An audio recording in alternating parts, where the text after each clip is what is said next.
But to talk about the tournament in general, this year, in my opinion, it's the French wide open. It's never been so wide open in 20 years. You got Sinner coming off injury, Alcaraz off injury. Djokovic is a little wobbly. Even today, you saw him kind of shaking over there.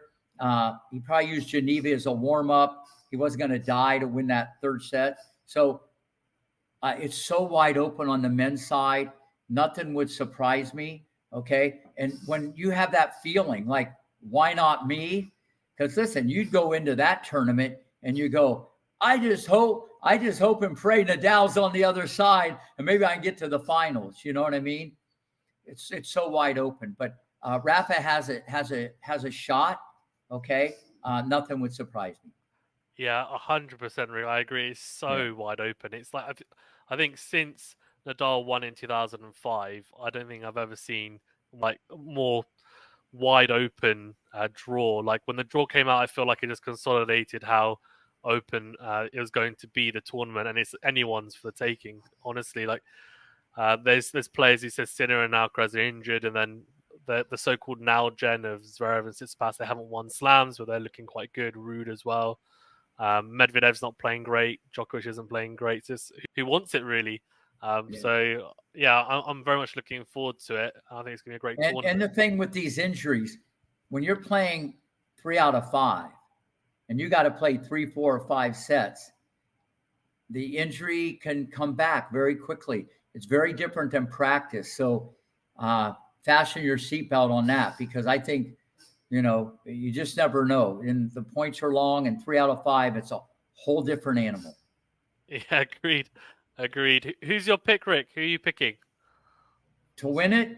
Yeah. Well, as you probably seen from even 4 years ago, I called about this Alcaraz guy, generational talent, Broadway performer with a racket in his hand. I think he'll have double-figure Grand Slams. If he's healthy, okay, I'm taking him or Djokovic. That's who I'd love to see Alcaraz, because everybody's kind of, throwing some darts at him.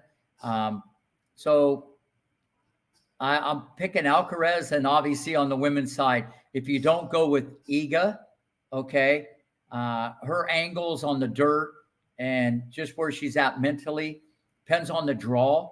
The only way you can really beat her is you got to play through her a little bit, and it's harder on clay, easier on grass. The forehand can be late on grass, but she's the clear-cut favorite, but she can lose to a lot of people. So she'd be my pick on the women's side, and I'm going with hopefully Alcaraz on the men's side. Yeah, I agree. I think if he's fit, Alcaraz he should be there or thereabouts, right? You'd hope. Iga just looks, I mean, Sabalenka has played 2 finals with her recently, and she's one of the biggest hitters on tour, and she hasn't been able to quite hit through her. They played in Madrid, and Sabalenka had match points with the altitude. You just feel like it's completely different conditions, even though it's a clay court. Yeah. But yeah, I mean, Iga's struggled with like Alexandrova and Rybakina now, I guess. If they're gonna play, that could be difficult. But she's so good on clay.